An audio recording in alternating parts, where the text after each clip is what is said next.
See the game more clearly with high-definition spectacle lenses from Norville Opticians. Olly, first training sessions just taken place.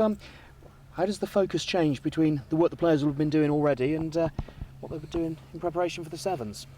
To be honest with you, there's probably not a lot of change.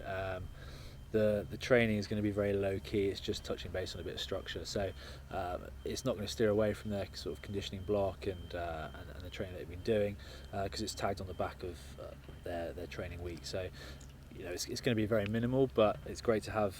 I think we've got around 4 sessions. And Gloucester have obviously got a bit of history in Sevens of recent years. Pressure's on. Yeah. To be fair, it's been. I wouldn't say we were predicted to do that well over the last 3 or 4 years, but I think it's just a case of the first team have been away. The guys that have been out of the loop have wanted to really sort of stake a claim for themselves, and they've done that. And obviously, Sevens is a massively growing sport with the Olympics coming up, and the guys actually really want to be a part of it, which helps obviously, especially when you're playing. And it's an occasion. It's the first sort of competitive match before the pre-season games, and then obviously the Premiership. So it's a great chance for these guys.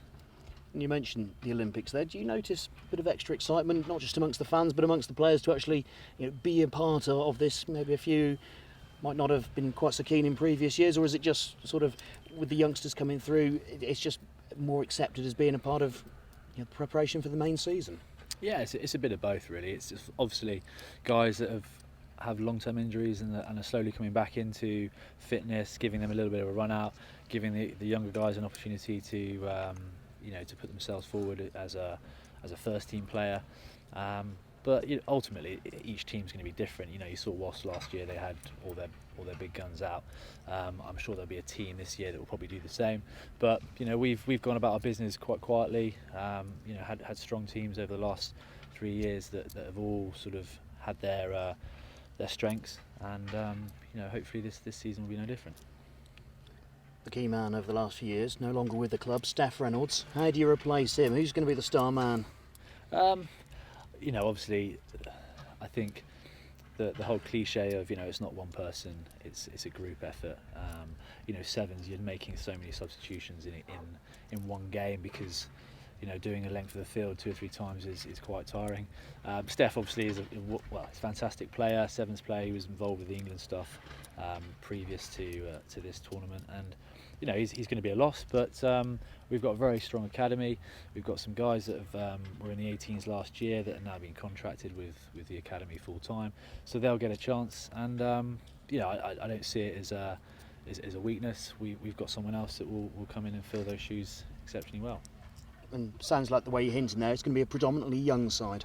Yeah, it'll be a young side. I think there may be a few guys in there that have come back from injury, a few guys that haven't had as much first team exposure last year as they would have liked, and obviously some young guys. So predominantly so, I would have thought. Different dynamic this year. Gloucester generously giving opponents a chance by turning down the opportunity to host the leg at Kingsholm. You're in a different group and away at Franklin's Gardens. How big a challenge is that going to be? Yeah, I think, well, obviously we've done well the last few years based on being at Kingsholm.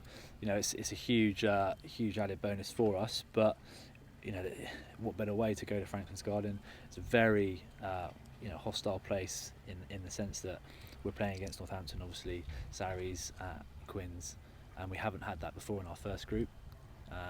So we've got back-to-back, I think, Sarries and Quins with no break, but that's great. That's what you want. That's what these players are hoping to rectify, and I think you could look at all these situations of we haven't got Steph and you're not at Kingsholm, but ultimately you're dealt the cards you're given.